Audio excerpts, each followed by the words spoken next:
إن الحمد لله نحمده ونستعينه ونستغفره من يهده الله فلا مضل له ومن يضلله فلا هادي له وأشهد أن لا إله إلا الله وحده لا شريك له وأشهد أن محمدًا عبده ورسوله يا أيها الذين آمنوا اتقوا الله حق تقاته ولا تموتن إلا وأنتم مسلمون يا أيها الناس اتقوا ربكم الذي خلقكم من نفس واحدة وخلق منها زوجها وبث منهما رجالا كثيرا ونساء واتقوا الله الذي تساءلون به والأرحام إن الله كان عليكم رقيبا يا أيها الذين آمنوا اتقوا الله وقولوا قولا سديدا يصلح لكم أعمالكم ويغفر لكم ذنوبكم ومن يطع الله ورسوله فقد فاز فوزا عظيما أما بعد فإن خير الحديث كتاب الله وخير الحديث حديث محمد صلى الله عليه وسلم وشر الأمور محدثاتها وكل محدثة بدعة وكل بدعة ضلالة وكل ضلالة في النار وقال تعالى أعوذ بالله من الشيطان الرجيم بسم الله الرحمن الرحيم وذكر فإن الذكر تنفع المؤمنين وقال تعالى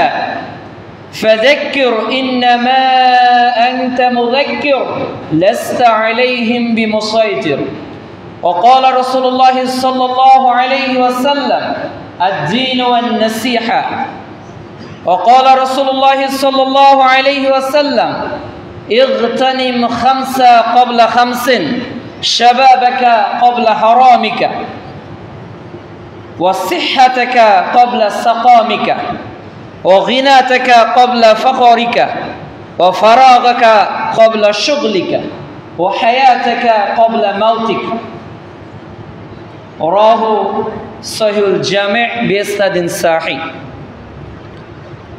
যাবতীয় প্রশংসা আল্লাহ রাব্বুল আলামিনের জন্য, যার ঐকান্তিক মেহেরবানিতে আত-তাকওয়া জামে মসজিদে আজকের এই জুমার খুতবা ও সালাত আদায়ের উদ্দেশ্যে যে আল্লাহ রাব্বুল আলামিন আমাদেরকে সমবেত হওয়ার সুযোগ দান করেছেন, সেই মহান মনিবের দরবারে কৃতজ্ঞতা আদায় করছি আলহামদুলিল্লাহ। দরুদ ও সালাম বিশ্ব মানবতার মুক্তির দূত, মহাবিপ্লবের মহানায়ক, যার আদর্শকে বাস্তবায়ন করার লক্ষ্যে আমাদের সার্বিক প্রয়াস, প্রিয় নবী মুহাম্মদুর রাসূলুল্লাহ সাল্লাল্লাহু আলাইহি ওয়াসাল্লামের প্রতি যাবতীয় দরুদ ও সালাম।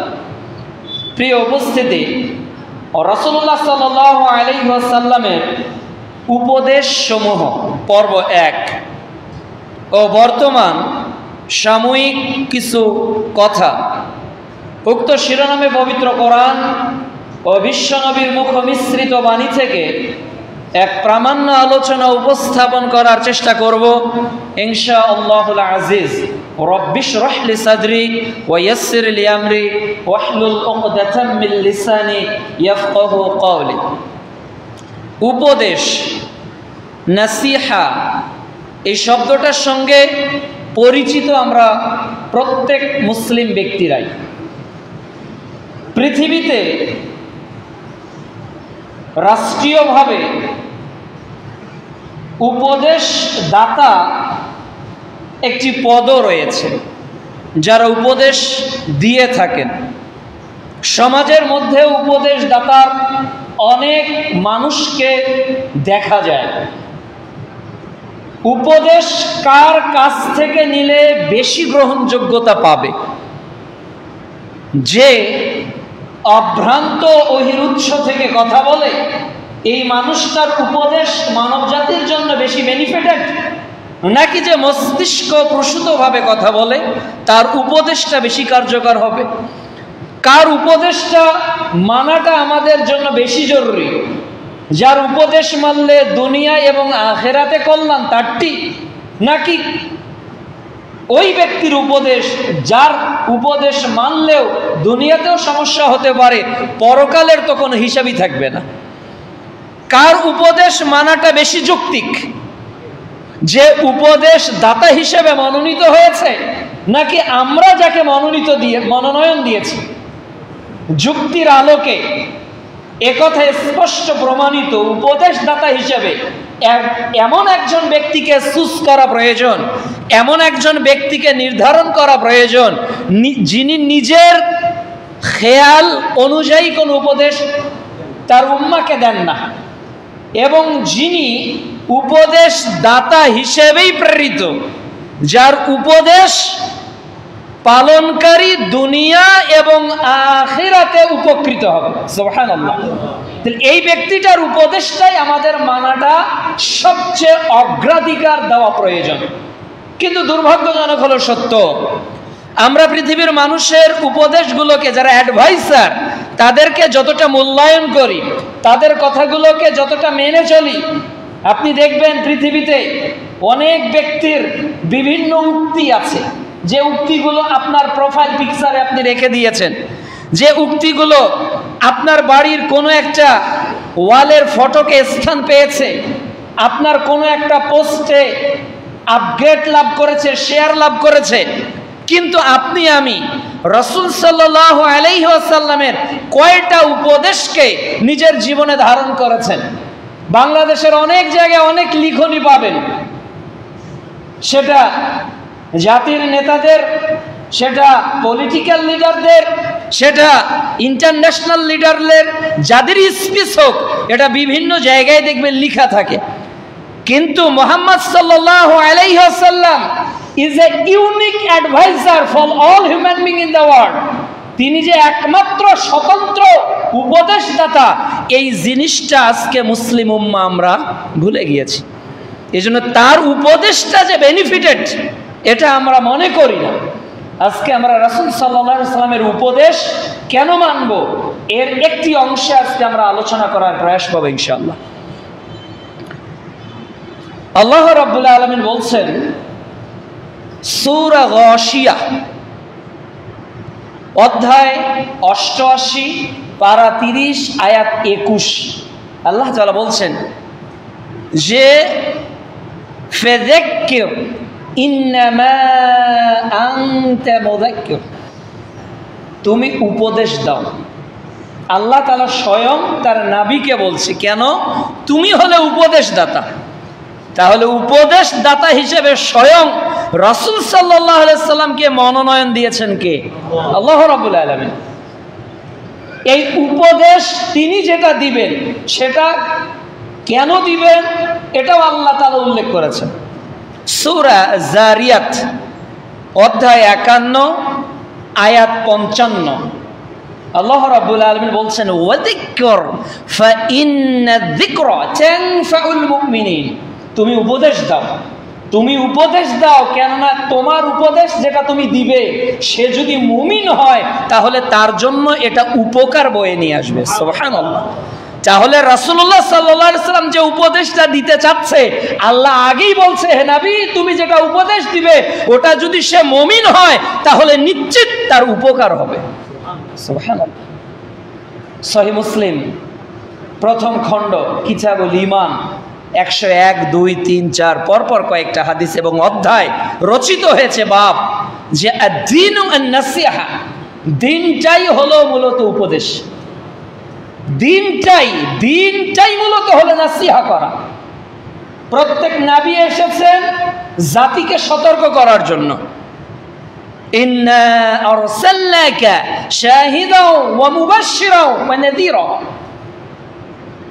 সূরা আহজাব অধ্যায় 33 আয়াত 45 আল্লাহ বলছেন, হে নবী আমি তো তোমাকে প্রেরণ করেছি শাহিদা, তুমি সাক্ষ্যদাতা, মুবাশশিরা, তুমি সুসংবাদদাতা, ওয়া নাযীরা, তুমি সতর্ককারী।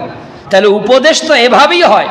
উপদেশ আপনার আদেশ সূচক হতে পারে, এটা নিষেধ সূচক হতে পারে, ইম্পারেটিভ সেন্টেন্স, এটা আদেশ, নিষেধ, উপদেশ, বক্স, পুরোটাই হতে পারে। রাসূল সাল্লাল্লাহু আলাইহি ওয়াসাল্লাম যে উপদেশগুলো দিয়েছেন এর মধ্যে গুরুত্বপূর্ণ একটি উপদেশ হলো সহিহুল জামের প্রথম খণ্ডের 1074 নম্বর হাদিস, মিশকাতুল মাসাবির মন গলানো অধ্যায় একটা রয়েছে, এর 5174 নম্বর হাদিস। রাসূলুল্লাহ সাল্লাল্লাহু আলাইহি ওয়াসাল্লাম উপদেশ দিয়ে বলছেন, ইগতানিম খামসা ক্বাবলা খামসিন, পাঁচটা জিনিস আসার আগেই পাঁচটা জিনিসকে গনিমত মনে করো, সম্পদ মনে করো। এটা একবার হাতছাড়া হয়ে গেলে আর জীবনে নাও ফিরে পেতে পারো। এই জন্য ইগতানিম খামসা ক্বাবলা খামসিন, পাঁচটা জিনিস আসার আগেই আর পাঁচটা জিনিস আসবে, এই জিনিসকে তুমি গনিমত মনে করো, সম্পদ মনে করো। তাহলে আল্লাহ রাব্বুল আলামিন যে পাঁচটা জিনিস আসার আগেই পাঁচটা জিনিস দিবেন, এগুলো হলো আল্লাহর নেয়ামত। যে পাঁচটা জিনিস তিনি আপনাকে দিবেন, এগুলো আল্লাহর কি নেয়ামত। সূরা তাকাসুর অধ্যায় 108 আয়াত নাম্বার 8, আল্লাহ রাব্বুল আলামিন বলছেন, সুম্মা লাতুসআলুন্না ইয়াওমাইযিন আনিন নাঈম, কিয়ামতের মাঠে বান্দাকে সর্বপ্রথম জিজ্ঞাসা করা হবে তার নেয়ামত সম্পর্কে।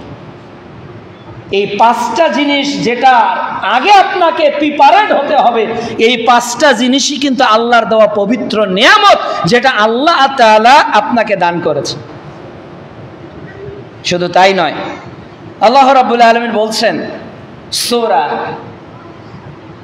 ইব্রাহিম অধ্যায় 14 আয়াত 34-এ, যে তোমরা যদি আমার প্রদত্ত নেয়ামতকে কাউন্টিং করতে থাকো, 1 2 3 4 গণনা করতে থাকো, আমি কি কি নেয়ামত আল্লাহর পক্ষ থেকে পেয়েছি, তো আল্লাহর প্রদত্ত নেয়ামত গুণে শেষ করা যাবে না।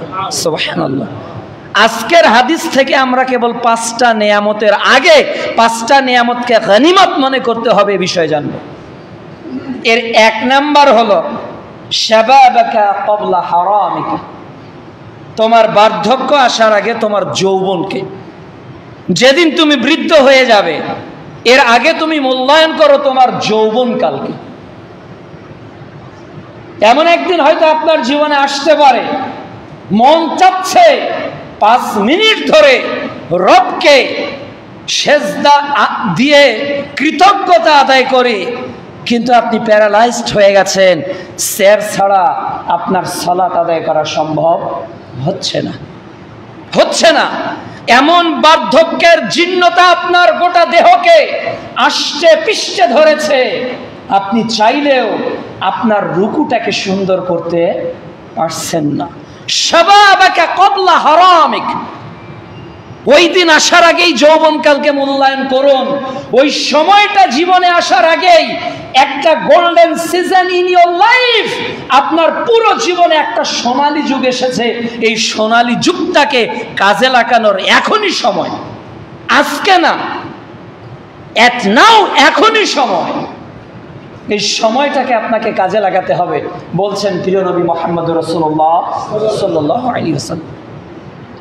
সূরা ইনসান এর আরেকটি নাম হলো সূরাতুদ দাহর, অধ্যায় ৭৬ আয়াত 1।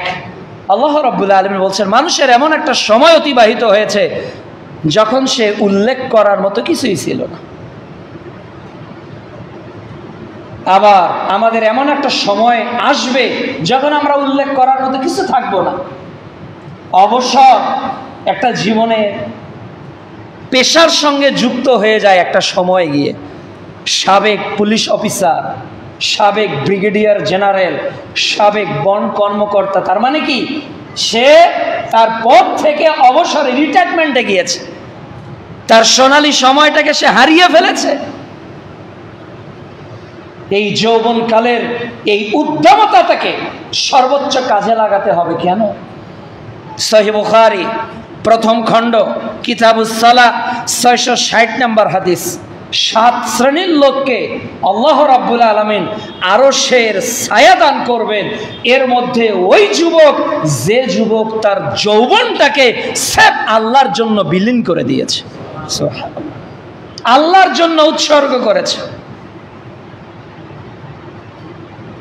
সাহাবীগণ তার উজ্জ্বল দৃষ্টান্ত ছিলেন নাকি, যারা তাদের যৌবনের প্রতিটি সময়কে এমনভাবে অতিবাহিত করেছে যে বাসর রাতের ফুল সজ্জাকে বিসর্জন দিয়ে ফরজ গোসলকে করার সময়টুকুকেও নিজের জীবনের সময় ক্ষেপণ হবে এ মনে করে স্ত্রীকে বিদায় জানিয়ে যুদ্ধের মাঠে ঝাঁপিয়ে পড়েছেন, কাফেরদেরকে হত্যা করেছেন, নিজেও শাহাদতের পিয়ালা পান করেছেন।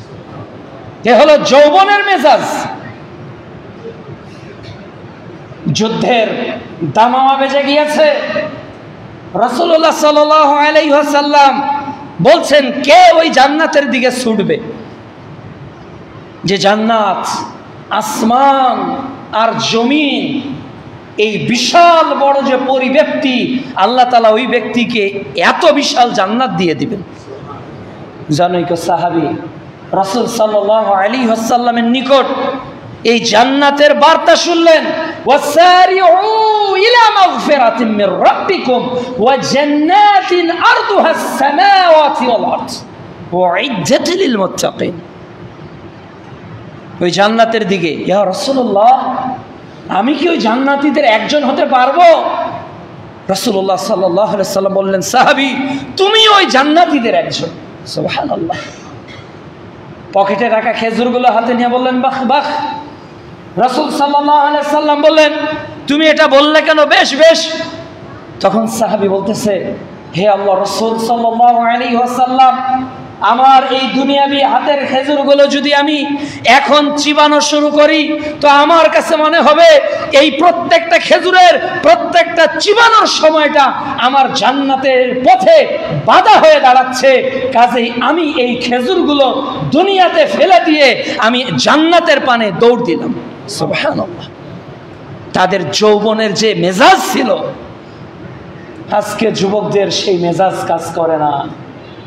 আন্তর্জাতিক ক্রিকেট খেলা কখন, ফুটবল খেলা কখন, এ অ্যালার্ম আজকে যুবকদের মোবাইলে দেওয়া থাকে, কিন্তু আল্লাহর ফজরের রক্ত কখন হয় এ অ্যালার্ম আজকের অধিকাংশ যুবকদের মোবাইলের ক্লক সিটিংয়ে খুঁজে পাওয়া যাবে না।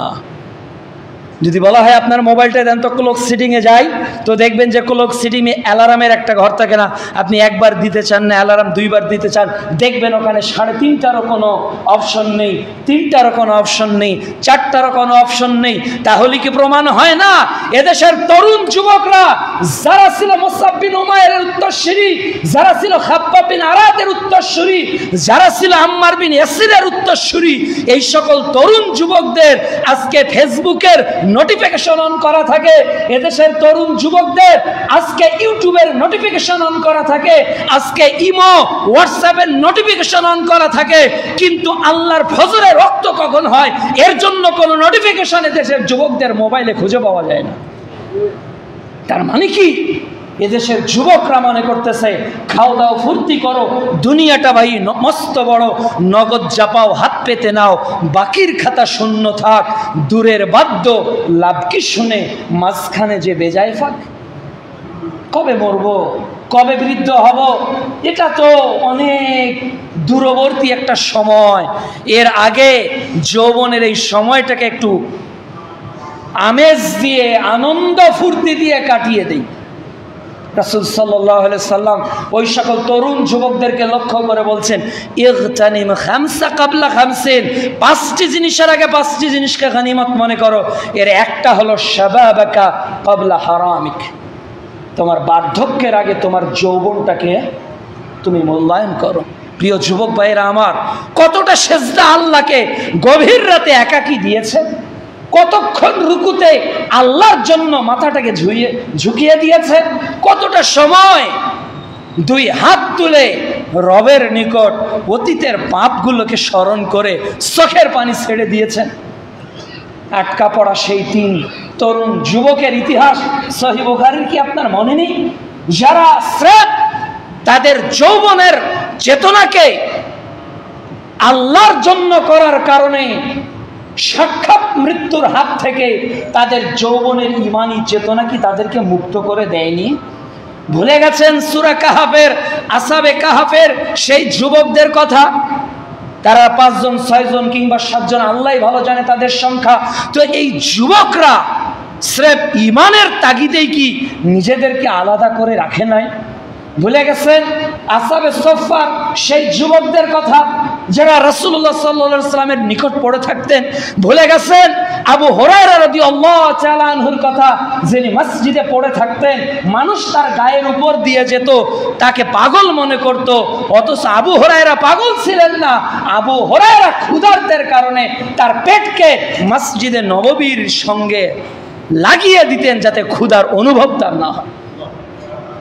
প্রিয় যুবক ভাইরা, এই মেজাজ যেই দিন যুবকদের মধ্যে তৈরি হয়ে যাবে, সেই দিনই কেবল প্রকৃত ইসলামের সুবাতাস চতুর্দিকে ছড়িয়ে পড়তে পারে।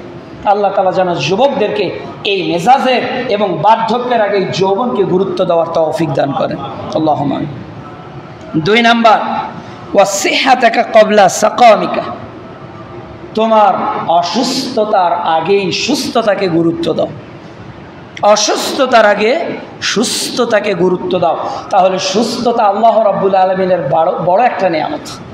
আল্লাহর যত নিয়ামত আছে সবচেয়ে ভালো নিয়ামত কি? আমি সুস্থ। আমি সুস্থ আছি, এটা সবচেয়ে বড় নিয়ামত। If you don't please your own assist, count the things you have that money cannot buy. আপনার টাকা নেই, আপনার বাড়ি নেই, আপনার ঘর নেই, আপনার ব্যবসা নেই, আপনার ক্ষেত খামার নেই, আপনার বড় বাড়ি বাজারে কোনো সোর্স অফ ইনকামের উৎস নেই, আপনি অনেক বেশি একেবারেই হতাশ হয়ে পড়ছেন, কিন্তু একটা বার চিন্তা করে দেখেন তো, এমন কিছু ইকুইপমেন্ট আল্লাহ তাআলা আপনাকে দিয়েছে, এমন কিছু অর্গান আল্লাহ তাআলা আপনার দেহে সেট করেছে যেটা সুস্থ। আপনি যে কথা বলছেন, এই যে বাক শক্তি, এটা কি আল্লাহর প্রদত্ত নিয়ামত নয়? কত মানুষ বোবা, কত মানুষ হঠাৎ করে বাম পা বাম হাত এক সাইড প্যারালাইজড হয়ে গেছে, মুখটা বাঁকা হয়ে গিয়েছে, আর স্ত্রীকে ডাকতে পারে না, আর সন্তানকে ডাকতে পারে না, আর বাবাকে ডাকতে পারে না, আর মাকে ডাকতে পারে না, সে একেবারে নিথর হয়ে বাড়িতে বসে থাকে। আপনার তো বাকশক্তি রয়েছে, আল্লামাহুল বায়ান, আপনি তো কথা বলতে পারছেন, এটা কি আল্লাহর নিয়ামত নয়? কত মানুষ 2 লাঠির উপর ভর করে চলছে, কত মানুষ হুইল চেয়ারে চলছে, হাঁটতে পারে না। আপনি কি আত-তাকওয়া জামে মসজিদে হেঁটে আসেন নাই? আপনি কি দাঁড়িয়ে সালাত আদায় করেননি? Count the things you have that, ওইটা গণনা করেন, ওইটা গণনা করেন। মানি ক্যান নট বাই, যেটা টাকা দিয়ে আপনি কিনতে পারবেন না, কোনো দিনও কিনতে পারবেন না। রাসূল সাল্লাল্লাহু আলাইহি ওয়াসাল্লাম বলছেন, তুমি যেই দিন অসুস্থ হয়ে যাবে, ওই দিনের আগে তোমার সুস্থতাকে তুমি গুরুত্ব দাও। আল্লাহ তাআলা বলছেন সূরা 3 অধ্যায় 95 আয়াত 4-এ, লাকাদ খালাকনাল ইনসান ফি আহসানি তাকওয়িম, আমি তো উত্তম অবয় দিয়ে তোমাকে তৈরি করেছি, উত্তম আকৃতি দিয়ে তৈরি করেছি। এই দেহটা একদিন দুর্বল হয়ে যাবে, এই চোখের জ্যোতি একদিন কমে যাবে, অসুস্থ হয়ে যাব। আজই কোরআন পড়ে নেন, কিয়ামতের দিন অন্ধ হয়ে ওঠার আগেই। না হলে ওমান আ'রাদা আন যিকরি ফাইন্না লাহু মাঈশাতান দানকা ওয়া নাহশুরুহু ইয়াওমাল কিয়ামাতি আ'মা, ওই দিন আমি আমা হয়ে যাব, ব্লাইন্ড হয়ে যাব। আল্লাহকে বলবো, লিমা হাশারতানি আ'মা ক্বাদ কুনতু বাসীরা, আল্লাহ আমি তো সব কিছুই দেখতে পেতাম, আজকে কেন অন্ধ? ওই দিন আল্লাহ তাআলা বলবে, দুনিয়াতে আমার নিদর্শন এসেছিল, ভুলে গিয়েছিলে, আজ বিচারের মাঠে তোমাকে আমি রব ভুলে গেলাম। নাউযু বিল্লাহি মিন যালিক। সূরা তাহা অধ্যায় 20 আয়াত 124, 25, 26। আল্লাহ তাআলা বলছেন সূরা বনি ইসরাঈল অধ্যায় 17 আয়াত 36-এ আল্লাহ তাআলা বলছেন, ইন্নাস সামআ ওয়াল বাসারা ওয়াল ফুয়াদা, নিশ্চয় তোমার চোখ তোমার এই যে অন্তর, তোমার এই কর্ণ, এগুলো বিচারের মাঠে আল্লাহর নিকট জবাবদিহিতার সম্মুখীন হবে। তাহলে আমার চোখ জবাব দিবে, আমার হাত জবাব দিবে, আমার অন্তর জবাব দিবে। সূরা ইয়াসিন অধ্যায় 36 আয়াত 65-তে আল্লাহ তাআলা বলছেন, আল ইয়াওমা নাখতিমু আলা আফওয়াহিহিম ওয়া তুকাল্লিমুনা আইদিহিম ওয়া তাশহাদু আরজুলুহুম বিমা কানু ইয়াকসিবুন। ওই দিন তোমার মুখটাকে মোহর মেরে দেওয়া হবে, তোমার হাত কথা বলবে, পা সাক্ষী দিবে তুমি যা করেছিলে তা। তাহলে আমি বৃদ্ধ হয়ে যাব, আমি অসুস্থ হয়ে যাব যখন, এর আগে আমার চোখের ব্যবহার হয়েছে কিনা। আচ্ছা দেখেন, আজকে অনেকে চশমা পরেন, তাই না? হ্যাঁ, অনেকে আমরা চশমা ব্যবহার করি না, অনেকে দূরের জিনিস দেখি না, অনেকে কাছের জিনিস দেখি না। আচ্ছা, চোখটা আপনার নষ্ট হয়ে গেল কিভাবে? অনেকের হাতে সমস্যা, ওষুধ খেতে হয়, হাতটা আপনার নষ্ট হয়ে গেল কিভাবে? মানে কর্মক্ষম হয়ে গেল কিভাবে? আপনি পা দিয়ে ভালোই চলতে পারতেছিলেন, এখন কেন জানি আপনাকে লাঠি দিয়ে ভর দিয়ে চলতে হয়। পাটা আপনার ক্ষয় হয়ে গেল কেন? তখন এর বেশিরভাগ লোকের আনসার হবে, দুনিয়ার পড়ালেখা করতে গিয়ে, দুনিয়ার ব্যবসা করতে গিয়ে, দুনিয়ার টাকা ইনকাম করতে চোখকে ব্যবহার করতে করতে চোখ নষ্ট হয়ে গিয়েছে। হাত দিয়ে দুনিয়া ইনকাম করতে করতে হাতের ব্যথা হয়ে গেছে, পা দিয়ে দুনিয়া ইনকাম করতে করতে পায়ের শক্তি হারিয়ে গেছে। কিন্তু কতজন যুবককে খুঁজে পাওয়া যাবে, কতজন মুসলিমকে খুঁজে পাওয়া যাবে যারা আল্লাহর কিতাব পড়তে পড়তে, যারা রাসূলের হাদিস পড়তে পড়তে এত বেশি পড়েছে যাতে তাদের চোখের সমস্যা দেখা দিয়েছে, ডাক্তারের কাছে গিয়ে চশমা নিয়েছে। তাহলে দুই চশমা ব্যবহারকারীর মধ্যে পার্থক্য আছে না নাই? অনেক বেশি আছে, অনেক বেশি আছে। হৃদয় দিয়ে ভাবতে হবে। হাতের ব্যথার ওষুধ খাচ্ছেন, আল্লাহর কোরআন ধরেছেন, দিনের পথে কাজ করেছেন, এর কারণে আপনার হাতে ব্যথা ধরেছে, এটা একটা এক্সটেন্ট। আর আপনি দিনের জন্য ব্যথা সহ্য করেছেন, এটা আর একটা। এজন্য রাসূল সাল্লাল্লাহু আলাইহি ওয়াসাল্লাম বলছেন, তোমার অসুস্থতা আসার আগেই তুমি সুস্থতাকে গনিমত মনে করো, সম্পদ মনে করো। এটা সবচেয়ে বড় সম্পদ। সুস্থতার চেয়ে বড় সম্পদ পৃথিবীতে আর নেই, আর কিচ্ছু হতে পারে না। সবচেয়ে বড় নিয়ামত আপনি সুস্থ, এটা সবচেয়ে আল্লাহর বড় নিয়ামত। আপনাকে আল্লাহ অন্ধ করে পৃথিবীতে পাঠায়নি, আল্লাহ পারতো। আপনাকে আল্লাহ বোবা করে পাঠায়নি, আল্লাহ পারতো। আপনাকে একটা পাবিহীন আল্লাহ সৃষ্টি করতে পারতেন, ক্ষমতা আল্লাহর ছিল। ওহুয়া আলা কুল্লি শাইইন কাদির, তিনি তো সব বিষয়ে ক্ষমতাবান। তিনি আপনাকে সুস্থ করেছেন। এজন্য অসুস্থ হওয়ার আগে এই সুস্থ শরীর নিয়ে আল্লাহর দাসত্ব যেন আল্লাহ তাআলা আমাদেরকে করার তৌফিক দান করেন। আল্লাহুম্মা আমিন।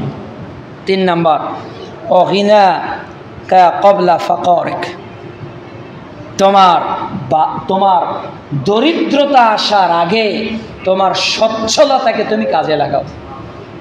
যেদিন তুমি দরিদ্র হয়ে যাবে সেদিন ইচ্ছা করলে হয়তো আল্লাহর পথে আর দান করতে পারবে না। এই জন্য যখন সম্পদ রয়েছে তখন মনে করিয়েন না যে না 2 তলা বিল্ডিং দিয়েছি, রড বের করে রেখে দিয়েছি, মানে আশা এখনো শেষ হয়নি। 3 তলা কমপ্লিট, আবার রড বের করেছি, তার মানে 4 তলা করবো। এবছর করিনি, 2025 সালে করব।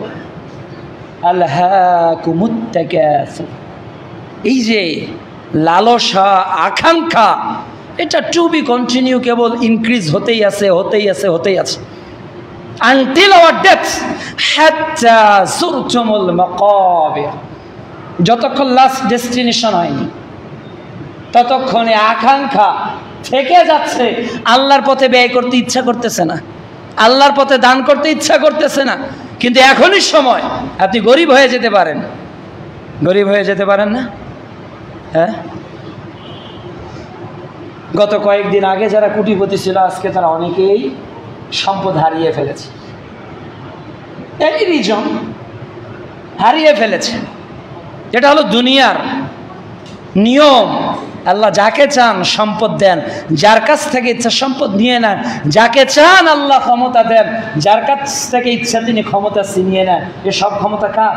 আল্লাহ তাআলা। সূরা আল ইমরান অধ্যায় 3 আয়াত 26। আপনি যে অর্থের মালিক এটা তো আপনার না, মানুষ বলে মালি মালি মালি, আরে মালটা তো আমার, বাড়িটা তো আমার, গাড়িটা তো আমার, সম্পদটা তো আমার। রাসূলুল্লাহ সাল্লাল্লাহু আলাইহি ওয়াসাল্লাম বলছেন ওই মানুষের সম্পদ হলো তিনটি। এক, যা সে পরে যাচ্ছে খেয়ে ফেলেছে, যাচ্ছে ভক্ষণ করেছে, ওটা এখন টয়লেট হয়ে গিয়েছে, এটা তার সম্পদ, এটা তার সম্পদ ছিল।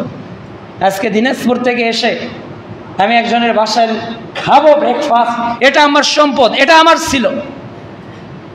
আপনি দেহে যে কাপড়টা পরে আজকে মসজিদে এসেছেন 2, 4, 5 বছর পর এই কাপড়টা একদিন আপনার ঘর মোছার একটা কাপড়ে পরিণত হয়ে যাবে। তার মানে ওটার মেয়াদ এক্সপায়ার্ড হয়ে গেছে, ওটার আর ব্যবহার যোগ্যতা হারিয়ে ফেলেছে। তাহলে যা আপনি পরে জীর্ণ করেছেন ওটা হলো আপনার সম্পদ। তাহলে এক, যা আমি খেয়েছি ওটা আমার। 2, যা আমি পরে জীর্ণ করেছি ওটা আমার। আর 3, যা আমি আল্লাহর পথে ব্যয় করেছি ওটা আমার। এছাড়া আমার বলে আর কিছু নাই, আমার বলে আর কিছু নেই।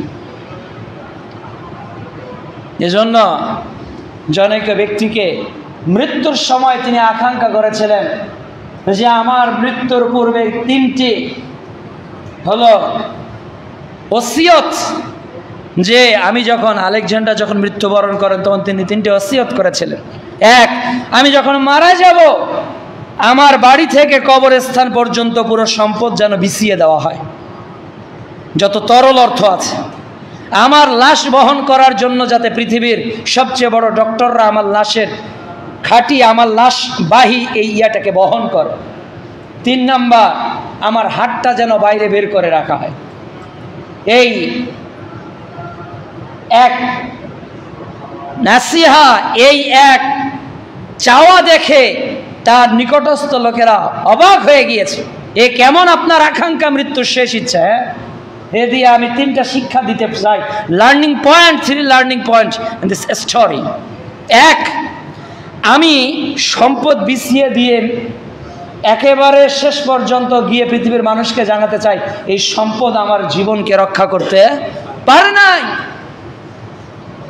ডাক্তাররা আমার লাশ বহন করবে, আমি পৃথিবীর মানুষকে জানিয়ে দিতে চাই পৃথিবীর যত ধনী আপনি হন না কেন, পৃথিবীতে যত বড় স্পেশালিস্ট থাকুক না কেন, তারা আপনার আত্মাকে ধরে রাখার 1 সেকেন্ডের জন্য ক্ষমতা রাখে না। 3, আমার হাত বের করে পৃথিবীর মানুষকে জানিয়ে দিতে চাই যে আজকে আলেকজান্ডার পৃথিবী থেকে চলে যাচ্ছে, কিন্তু তার সাথে কিছুই নিয়ে যেতে পারতেছেন। এটা কি ইউনিভার্সাল ট্রুথ নয়? এটাই তো চরম বাস্তবতা। আমার আমার আমার আমার তো সেটাই যা দান করেছি, আমার তো সেটা যা খেয়ে ফেলেছি, আমার তো সেটা যা পড়েছি। এজন্য আপনার সম্পদ তৈরি করুন, আপনার সম্পদটাকে আপনার সম্পদে পরিণত করুন। বুঝলেন না বাক্যটা? আপনার সম্পদকে আপনার সম্পদে পরিণত করুন। কি বুঝলেন? আপনার যেটা সম্পদ এটাকে আপনার সম্পদে পরিণত করেন। হ্যাঁ, আব্দুর রহমান, আব্দুল মালিক, আব্দুল খালেকের নামে বড় বাড়িতে 10 কাঠা জায়গা আছে, তো এদেশের কাগজের ভিত্তিতে ওই জায়গার মালিক আব্দুর রহমান, ওই জায়গার মালিক আব্দুল খালেক। আমি বলছি কি, আব্দুল খালেকের সম্পদকে আব্দুল খালেকের সম্পদে পরিণত করতে চাইলে কি করতে হবে? ওই 10 কাঠার মধ্যে যতটা দান করবেন ওইটা আপনার।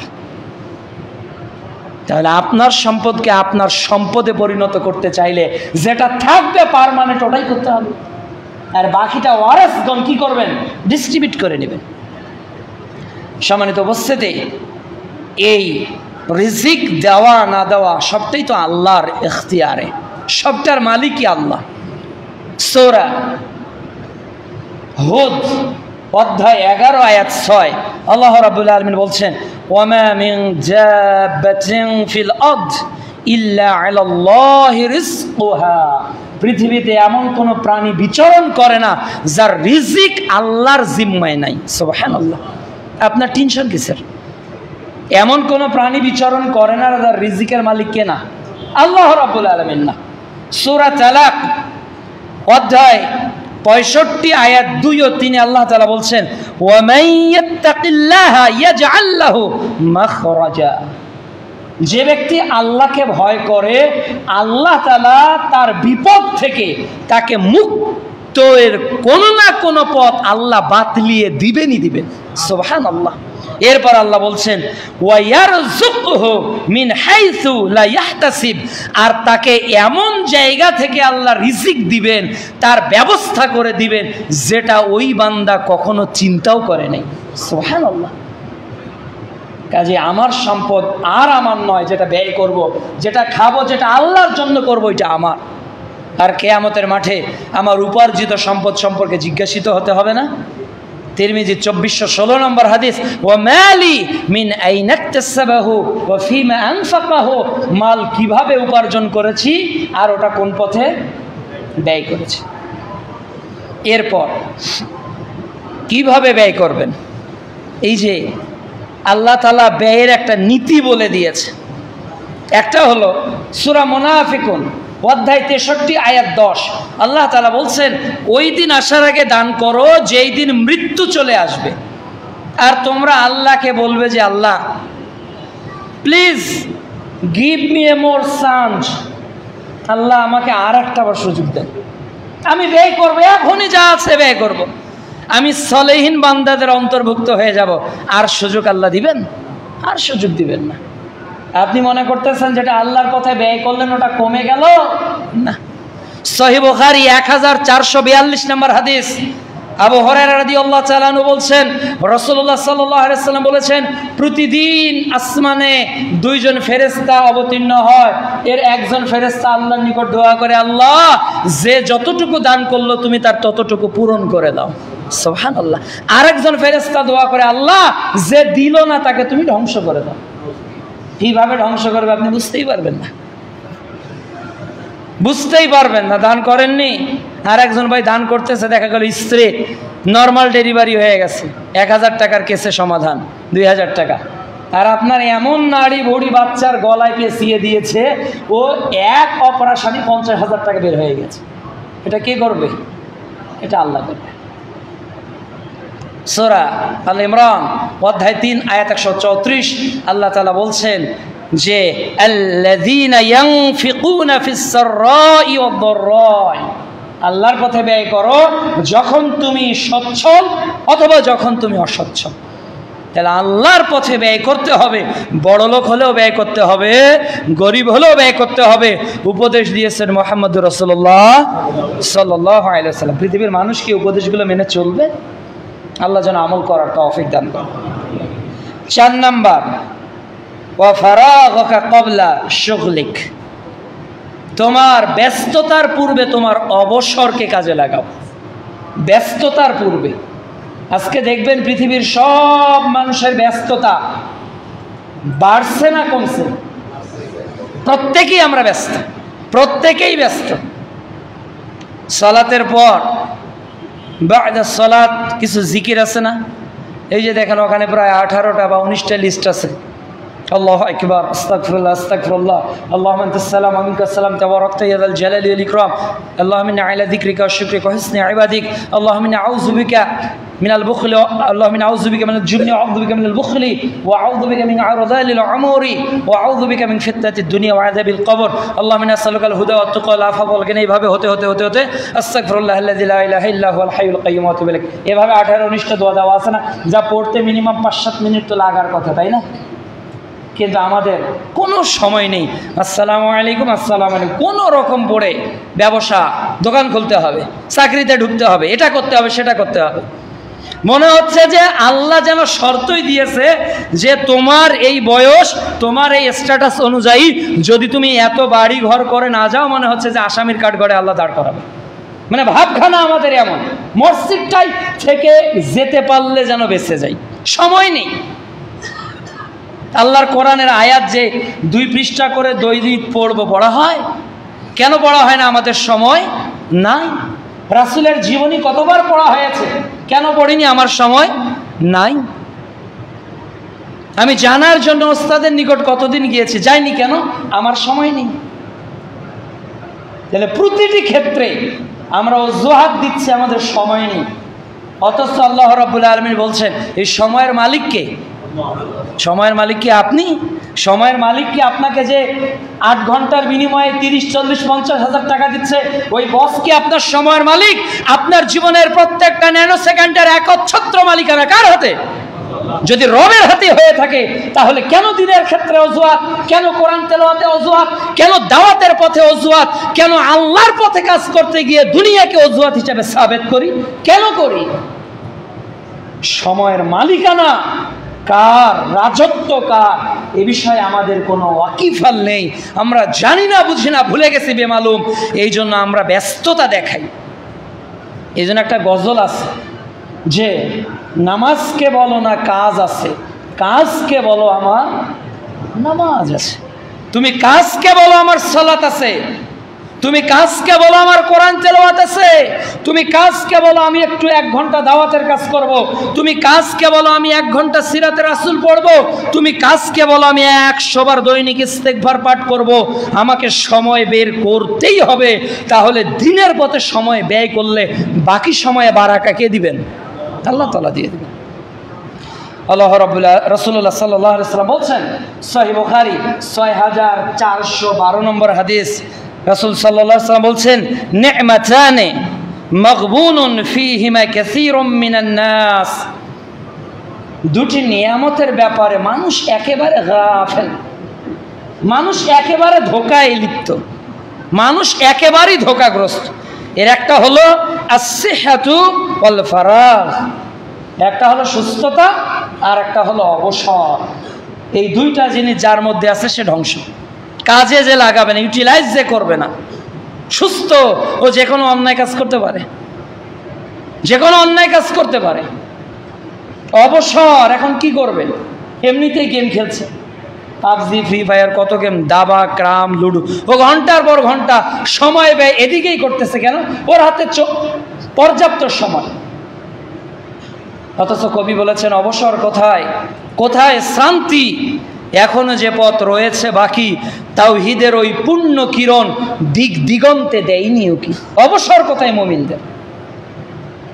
ইমাম শাফি রাহমাহুল্লাহকে জিজ্ঞাসা করা হয়েছিল যে আপনি দিনের জন্য এত কষ্ট করছেন, এত পরিশ্রম করছেন, আপনার কি রেস্টের প্রয়োজন মনে হয় না, যে নেওয়া প্রয়োজন? তখন ইমাম শাফি রাহমাহুল্লাহ বলেছেন, যেই দিন আমি আমার প্রথম পাটা জান্নাতের মধ্যে প্রবেশ করাবো, ওই দিন ইমাম শাফি অবসরে যাবে। সুবহানাল্লাহ। এটা হলো সালাফদের কওল, তাদের মানহাজ। তারা তাহলে কি রকম স্ট্রাগল করেছিল দিনের জন্য, কি রকম করেছিল। আল্লাহ রাব্বুল আলামিন তার নবীকে বলছেন সূরা শাহর যে ফাইদা ফারাগতা ফানসাব, যখন আপনি ফারাগ হন তখন ফানসাব, একেবারে পরিশ্রম করা শুরু করেন দিনের জন্য। আল্লাহ তাআলা বলছেন, হে বস্ত্রাবৃত ব্যক্তি, ওঠো, চাদরাবৃত ব্যক্তি, দাঁড়াও, সালাত আদায় করো, দাঁড়াও। তুমি যদি ঘুমিয়ে থাকো তাহলে জাতি ঘুমিতে হবে, তুমি সতর্ক করো জাতিকে। সূরা মুদ্দাসসির, সূরা মুজাম্মিল আল্লাহ কি তার নবীকে ডেকে এই কথাগুলো বলেন নাই? জাগ্রত করতে বলেছেন। আর সেই সময়গুলোকে আমরা ব্যস্ততা দেখিয়ে হেলায় ফেলায় কাটিয়ে দিচ্ছি। 5 নাম্বার হলো ওয়া হায়াতাকা ক্বাবলা মাউতিক, ওয়া হায়াতাকা ক্বাবলা মাউতিক। তোমার মৃত্যু আসার আগেই তোমার জীবনের সময়টাকে তুমি কাজে লাগাও। একদিন আমি হারিয়ে যাব, একদিন সকলের নিকট আমি লাশ হয়ে যাব, একদিন আমার নাম ধরে আর কেউ ডাকবে না। আমি সবার সামনে শেষ জানাজায় বিদায় নিয়ে ভূপৃষ্ঠ থেকে ভূগর্ভে চিরদিনের জন্য চলে যাব। কোথায় ছিলাম, কিভাবে কাটালাম, কোথায় যাব, পরবর্তী জীবনগুলো কি হবে, জীবনের এই মর্ম কখনো কি অনুধাবন করে দেখেছি? রূহের জগতে ছিলাম, ওই সময় রব আমাদের কাছে ওয়াদা নিয়েছিল। সূরা আরাফ অধ্যায় 7 আয়াত 172, আমি কি তোমাদের প্রভু নই? তখন আমরা কি বলেছিলাম? অবশ্যই সাক্ষ্য দিয়েছিলাম। আল্লাহ আমাদের কাছ থেকে এই সাক্ষ্য গ্রহণ করেছিল। এরপর বাবার শুক্রাণু মায়ের ডিম্বাণুতে। পর্যায়ক্রমে আল্লাহ রাব্বুল আলামিন আমাদেরকে ধীরে ধীরে ধীরে ধীরে বড় করলেন 9 মাস 10 দিন মায়ের পেটে। এটা আমাদের প্রথম মঞ্জিল, তাই না? মায়ের পেটটা প্রথম মঞ্জিল। আমরা ধীরে ধীরে বড় হতে থাকলাম। এরপর 2 নাম্বার মঞ্জিল হলো দারুদ দুনিয়া, এই দুনিয়ার জীবন, তাই না? এই দুনিয়ার জীবন, এই দুনিয়ার জীবনে আমরা কিভাবে চলছি? এই দুনিয়ার জীবনের লাইফকে আল্লাহ রাব্বুল আলামিন বয়স অনুপাতে ভাগ করেছেন। কখনো আমার নাম এর সঙ্গে যুক্ত আমি শিশু, তাই না? আমি শিশু, একই নাম কিন্তু ও শিশু। কাটিয়েছি প্রায় 16 বছর। এরপর আমি যুবক 40 বছর পর্যন্ত, 16 থেকে। এরপর 40 থেকে 60 আমি একেবারেই পৌরত্বে চলে গেছি। 60 থেকে 70 একেবারে বার্ধক্য। এটা হলো মানুষের জীবনের স্বাভাবিক নিয়ম। এর ব্যত্যয় ঘটে, কেউ 100 ক্রস করে, কেউ জন্মের আগেও মরে, জন্মের দিনও মারা যায়।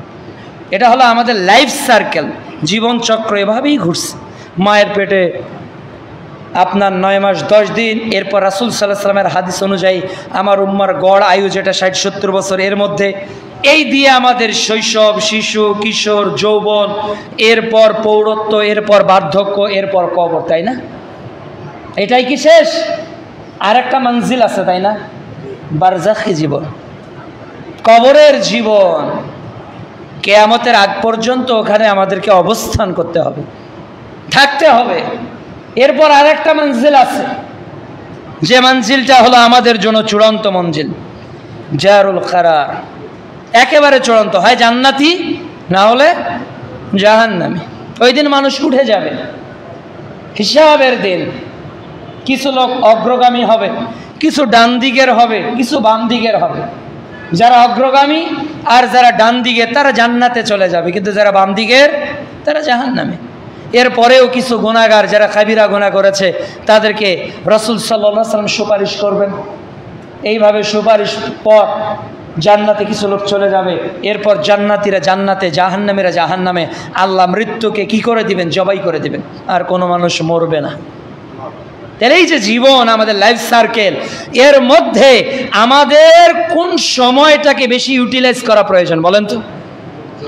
সেনাবাহিনীতে যখন অবসরে যাব, তখন যদি আপনি গার্ড দেন, তখন যদি আপনি রাইফেল চালান, তখন আপনার বেশি উপকার, নাকি যখন যে সময়টা আপনার কর্মজীবন ছিল ওইটা? কর্মজীবন, নিঃসন্দেহে। তাহলে এই দুনিয়ার জীবনটা তো হলো কর্মের জীবন, আর জীবনের মৃত্যুর পর যেটা, ওটা হলো কর্মফলের দিবস। এটা হলো কর্মদিবস দুনিয়াটা, আর মৃত্যুর পর হলো কর্মফলের দিবস। কিন্তু দুর্ভাগ্য, এই দুনিয়ার জীবনটাকে আমরা এমনভাবে ব্যয় করতেছি, এমনভাবে কাটিয়ে দিচ্ছি, মনে হচ্ছে আমাদের মরতে হবে না। আল্লাহ রাব্বুল আলামিন বলছেন সূরা তাহা অধ্যায় 20 আয়াত 55, মিনহা খলাকনাকুম ওয়া ফিহা নুঈদুকুম ওয়া মিনহা নুখরিজুকুম তারাতান উখরা। এই মাটি দিয়েই তো তোমরা তৈরি, মাটির মধ্যে আমরা আবার মিশে যাব না? এই মাটি থেকেই আবার বের করবেন কে? আল্লাহ। ইয়াউমা ইযিন তুহাদ্দিসু আখবারাহা, সব ঘটনা বলে দিবে, রব তাকে বলতে বলবে। প্রিয় উপস্থিতি, এই দুনিয়ার জীবনটাকে রাসূল সাল্লাল্লাহু আলাইহি ওয়াসাল্লাম বলছেন, ওয়া হায়াতাকা ক্বাবলা মাউতিক, মৃত্যুর আগে তোমার দুনিয়ার জীবনকে কাজে লাগাও। আল্লাহ রাব্বুল আলামিন বলছেন সূরা মুলক অধ্যায় 67 আয়াত 2, আল্লাযী খালাকাল মাউত ওয়াল হায়াত, আমি মৃত্যু আর জীবনকে সৃষ্টি করেছি। কেন? পরীক্ষা করার জন্য, যে তোমাদের মধ্যে কর্মে কে উত্তম। আল্লাহ তাআলা আমাদের এক্সাম, এটা অ্যাজ লাইক এন এক্সাম হল, এটা পরীক্ষা, একটা কেন্দ্র, একটা সেন্টার। এখানে আল্লাহ তাআলা আমাদেরকে পরীক্ষা নিচ্ছেন, আমরা সফল হব নাকি বিফল হব। তাহলে আজকের আলোচনায় আমরা 5টা বিষয় উপদেশ পেলাম। 1, আমাদের সচেতন হতে হবে, বার্ধক্যের আগে যৌবনের সময়টাকে গনিমত মনে করতে হবে, গনিমত। 2 নাম্বার, আমরা অসুস্থ যখন হয়ে যাব তার আগেই যতক্ষণ সুস্থ আছি ততক্ষণ এই সময়টাকে কি করতে হবে? ইউটিলাইজ করতে হবে, মূল্যায়ন করতে হবে। 3 নাম্বার, আমার অসচ্ছলতা গরিব হয়ে যাওয়ার আগেই যতক্ষণ সম্পদ আছে ততক্ষণ আমাকে ব্যয় করতে হবে। 4 নাম্বার, আমার ব্যস্ততার আগেই আমার অবসর সময়গুলোকে কাজে লাগাতে হবে। আর 5 নাম্বার, মৃত্যু নামক অচেনা একটা চিঠি হঠাৎ করেই যখন চলে আসবে তার আগেই মৃত্যুর প্রস্তুতি নিয়ে আমাদেরকে তৈরি থাকতে হবে। রাসূল সাল্লাল্লাহু আলাইহি ওয়াসাল্লাম বলছেন, বিচক্ষণ হলো ওই ব্যক্তি যে মৃত্যুর কথা বেশি বেশি স্মরণ করে এবং দুনিয়াতে মৃত্যুর জন্য প্রস্তুতি গ্রহণ করে। আজকের বাংলাদেশে, আজকের পৃথিবীতে মানুষ দুনিয়ার জীবনের প্রস্তুতি নিচ্ছে, তাই না? হ্যাঁ, পরকালীন প্রস্তুতি কি আমাদের আছে? দেশ আবার স্বাধীন হলো, তাই না? দ্বিতীয়বার এখন নতুন দেশ নতুনভাবে সাজাতে হবে, প্রস্তুতি নিচ্ছি আমরা নতুন আঙ্গিকে ঢেলে সাজানো। কতই ভালো হতো এই মানুষগুলো যদি আখিরাতের প্রস্তুতি স্বরূপ দুনিয়ার জীবনটাকে আমরা গ্রহণ করতাম। কিন্তু দুর্ভাগ্য, স্বাধীনতার সেই উদ্দীপ্ত সূর্যের লাভা, যেটাকে আমরা ডার্ক বলি, যে যখন সে অস্তনিমিত হয়ে যাবে তার আগেই আমরা দেখলাম এক শ্রেণীর ব্যক্তিরা মানুষের বাড়িঘর এমনভাবে লুণ্ঠন করছে, এমনভাবে ভেঙে চুরে চুরমার করে দিচ্ছে, এদেশের থানাগুলোকে এমনভাবে পুড়ে ফেলছে, এমনভাবে এদেশের রাষ্ট্রীয় সম্পদগুলোকে তারা নষ্ট করে দিচ্ছে, মনে হচ্ছে যেন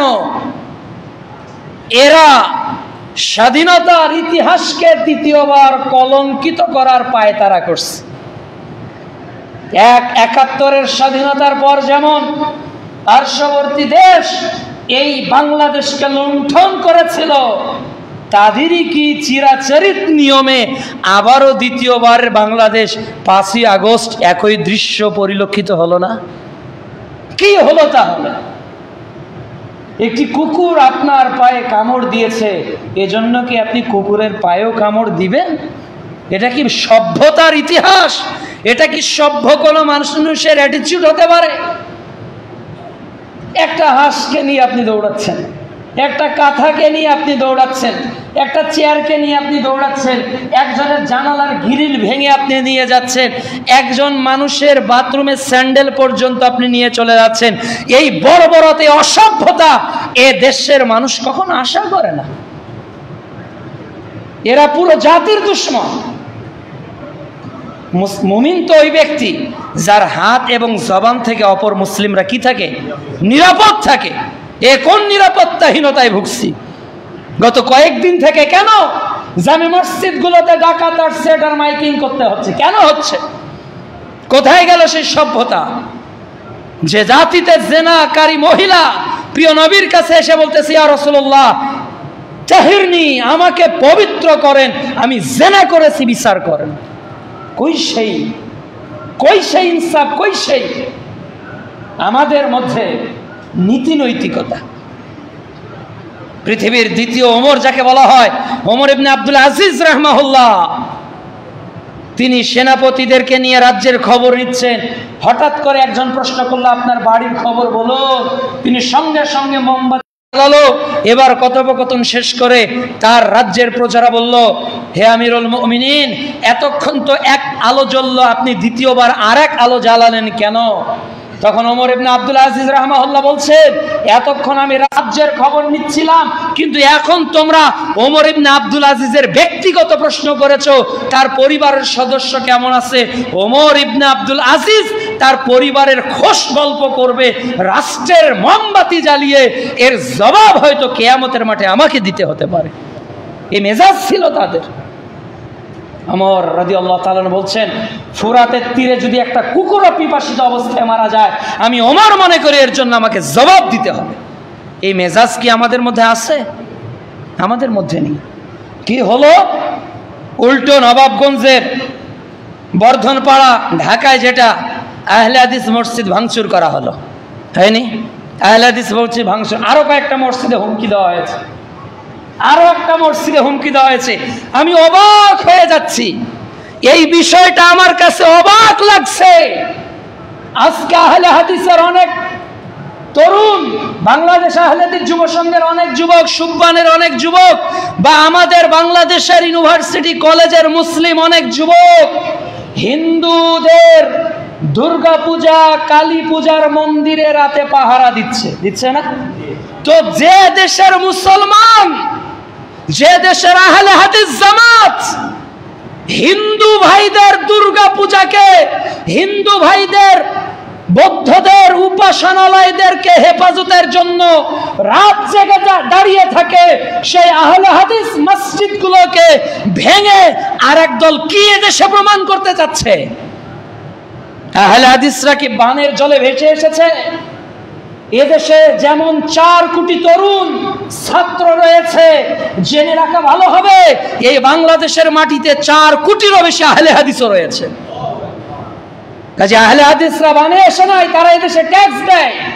এদেশের সংখ্যালঘু হিসেবে যদি হিন্দুদের বসবাস নিশ্চিত করার জন্য বর্তমান আপনার অন্তর্বর্তীকালীন সরকারের ডক্টর মোহাম্মদ ইউনূস ঘোষণা দিতে পারে, তাহলে আহলে হাদিসদের নিরাপত্তার এদেশে প্রয়োজন আছে না নাই? যদি থেকে থাকে তাহলে আমাদের মসজিদে আক্রমণ কেন? কেন হুমকি দেওয়া হচ্ছে? মাযহাবী হুজুর, আপনি কেন আমাদের মসজিদগুলোতে হুমকি দিচ্ছেন? এক জালেমের পতন দেখেও কি আপনার হুঁশ ফেরেনি? কত নমরুদ, কত ফেরাউন, কত সাদ্দাত আসিয়াছে মোরাই চলার পথে হইয়া বাধা দারুণ। পড়িনি আমি নমরুদি হুতাশনে, বিকিনি আমি বিপুল কারণী ধনে। সাদ্দাতের ওই অহংকারী মাথা বালুতে মিশেছে শেষে, ফেরাউন গেছে নীল দরিয়ায় ভেসে। আমি মুসলিম, এক আল্লাহ ছাড়া করি না কারো তাসলিম। এই মেজাজ তো মুসলমানদের থাকার কথা ছিল। এই যে আজকে দিবাগত রাত্রে নারায়ণগঞ্জে শেখ আব্দুর রাজ্জাক বিন ইউসুফ হাফেজাহুল্লাহ বড় ছেলে আব্দুল্লাহ বিন আব্দুর রাজ্জাকের গাড়ি আটকানো হয়েছে, গাড়ি ভাঙচুর করা হয়েছে। কুমিল্লাতে খুতবা দিতে তিনি যাবেন, বুড়িচংয়ে ভাঙা হয়েছে। তাদের কাছে মোবাইল ছিল, তাদের কাছে যে জিনিসপত্র ছিল সব লুণ্ঠন করা হয়েছে। কেন করা হলো? কেন নিরাপত্তাহীনতা? আজকে মানুষ রাসূলের নাসিহা থেকে অনেক দূরে সরে গিয়েছে, অনেক দূরে। তাদের হাদিস জানানি সহিহ বুখারী প্রথম খণ্ড কিতাবুল ঈমান, সিবাবুল মুসলিম ফুসুকুন ওয়া কিতালুহু কুফরুন। মুসলমানকে গালি দেওয়া পাপের কাজ। এই হাদিসগুলো দয়া করে আপনারা মনে রাখবেন, অপপ্রচারে কান দিবেন না। এত মায়া কান্না কেন আপনাদের? এত মায়া কান্না কেন? আজকে ইন্ডিয়ার মিডিয়া একটা প্রোপাগান্ডা ছড়ানোর অপপ্রচেষ্টায় লিপ্ত আছে। সতর্ক, সাবধান। বাংলাদেশে কি করা হচ্ছে এটা নিয়ে কেন মাথা ব্যথা? যখন কাটা তারের করিডোরে ফেলানির লাশ ঘন্টার পর ঘন্টা ঝুলে থাকে, তখন তোমার মিডিয়ার সচেতনতা দেখে না? যখন কাশ্মীরে মুসলমানদেরকে গরু ছাগলের মতো হত্যা করা হয়, যখন মিয়ানমারে মুসলমানদেরকে হত্যা করা হয়, তখন তোমাদের মানবতা কোথায় থাকে? কোথায় থাকে তোমাদের মানবতা? যখন বাবরি মসজিদকে ভেঙে তোমরা রাম মন্দির করো, যখন জ্ঞানবাপী মসজিদকে ভেঙে তোমরা তছনছ করে দাও, তুমি তো তখন সোচ্চার নও। এরা হলো সবাই ইসলামের শত্রু। কাদের শত্রু? এ গোটা পৃথিবীর ইহুদি নাসারা, এরা সবাই এক ইসলামের বিপক্ষে, সবাই এক। বা'দুহুম আউলিয়া বা'দ। কি নির্মমতা, কি বর্বরতা! একজন ব্রিগেডিয়ার জেনারেল বলছেন যে আমার এই যেটা গামছা আছে, এই গামছাতে আমি যতবার ক্রন্দন করে আমি পানিগুলো মুছেছি, এটা দিয়ে একটা পুকুর তৈরি হয়ে যেত আমার কান্নার পানি দিয়ে। হাদিস জানা নেই, অথচ সবাই মুসলিম দাবি করি। একটা কুকুরকে পানি পান করানোর কারণে একটা পতিতালয়ের নারীকে আল্লাহ জান্নাতে দিয়ে দিয়েছে, আর একটা বিড়ালকে বেঁধে রাখার কারণে একজন নারীকে আল্লাহ তাআলা জাহান্নামে দিয়ে দেন নাই, খেতে দেয় নাই, সে মারা গেছে। কি নিষ্ঠুরতা, কি বর্বরতা! আমরা বর্বরতা চাই না, আমরা হিউম্যান রাইটস চাই, আমরা বাক স্বাধীনতা চাই। প্রত্যেকে তার কথাগুলো রিপ্রেজেন্ট করুক, জাতি কার কথা ইচ্ছা সে মানবে, কিন্তু মুসলমানের বাক শক্তি কখনো হরণ করা যাবে না। ওমরের যুগে রাসূলের ইতিহাস বলতে গেলে লম্বা সময় লাগে, একটা ঘটনা বলতেছি। ওমর রাদিয়াল্লাহু তাআলা চলছেন, তিনি এক বাড়িতে তৃষ্ণা পানি খেতে চাইলেন, এক বাড়ি থেকে পানি আনা হলো, পানিটা মিষ্টি। তখন ওমর রাদিয়াল্লাহু তাআলা ওই বাড়ির মহিলা, বৃদ্ধ মহিলা বলতেছে, হে মা, ইসলাম কবুল করো, শান্তিতে থাকবে। তখন ওই মহিলা তার চুল বের করে দিয়েছে, বাবা আমার চুল সাদা হয়ে গিয়েছে, আমি এখনো ইহুদি ধর্মের মধ্যেই থেকে যেতে চাই। তখন ওমর রাদিয়াল্লাহু তাআলা আল্লাহকে বললেন, আল্লাহ তুমি সাক্ষী থাকো, তোমার দিনকে আমি মহিলা পর্যন্ত পৌঁছিয়ে দিয়েছি। ওমর রাদিয়াল্লাহু তাআলা তাকে বাধ্য করেন নাই। লাস্তা আলাইহিম বিমুসাইতির। আল্লাহ রাব্বুল আলামিন যেন বিষয়গুলো তো আমাদের বোঝার তৌফিক দান করেন। আমরা এমন একটা বাংলাদেশ চাই যেখানে থাকবে না সংঘাত, যেখানে থাকবে না মারামারি, যেখানে থাকবে না কোনো নির্যাতন, থাকবে ক্ষমা, থাকবে সুন্দর আচরণ। আল্লাহ রাসূল মদিনা থেকে মক্কা জয় করার পর সঙ্গে সঙ্গে কি করেছেন? মক্কাবাসীদেরকে ক্ষমা করে দিয়েছেন। আমরা ক্ষমার দৃষ্টান্ত দেখি। মারের বিনিময়ে মার কখনো সমাধান হতে পারে না। ক্ষমা তো রাসূল শিখিয়েছে। আমাদের যোগ্য নেতৃত্ব যেন আল্লাহ দান করেন। আল্লাহ রাব্বুল আলামিন যেন ওহির বিধানের প্রতি বাংলাদেশের সব মানুষকে আনুগত্য করার তৌফিক দান করেন। এদেশে যারাই আসুক তারা যেন জনগণের অধিকারকে নিশ্চিত করার তৌফিক দান করেন। তারা যেন সর্বদা সমাজ সংস্কারে ব্রুত হওয়ার তৌফিক দান করেন। সর্বোপরি তারা ব্যক্তি বা মতবাদের বিজয় নয়, তারা যেন আদর্শিক বিজয় কায়েম করে। পরিশেষে এ কথাই স্পষ্ট, গণতন্ত্র কখনো শান্তির ম্যান্ডেটরি হতে পারে না, কোনো দিনও পারে না। এটা 71 সাল থেকে 2024 সাল পর্যন্ত প্রমাণিত হলো, আরও প্রমাণিত হবে। কেননা democracy is a government of the people, for the people, by the people. সবই মিথ্যা, সবই মিথ্যা, সবই মিথ্যা। গণতন্ত্র হলো একটা কুফরি মতবাদ। এই কুফরি মতবাদ দিয়ে কখনো পৃথিবীতে মানবতার কল্যাণ আসতে পারে না। যতক্ষণ মানুষ ইসলামিক হয়ে যায়নি ততক্ষণ মানবতা হবে না। মেজরিটি মাস্ট বি গ্রান্টেড, এটা একটা কুফরি মতবাদ। আর সকলের রায় চূড়ান্ত, এটা আর একটা কুফরি মতবাদ। ইনিল হুকুমু ইল্লা লিল্লাহ, আইন একমাত্র, বিধান একমাত্র কার? আল্লাহ। গোটা পৃথিবীর মানুষ যদি একটা বিধান দেয় আর একজন যদি একটা বিধান দেয়, যদি ওই বিধানটা আল্লাহর বিধানের সঙ্গে মিলে যায়, তাহলে পৃথিবীর 800 কোটি মানুষের কথা বাতিল, একজনের কথাই চূড়ান্ত। এটা হলো ওহী।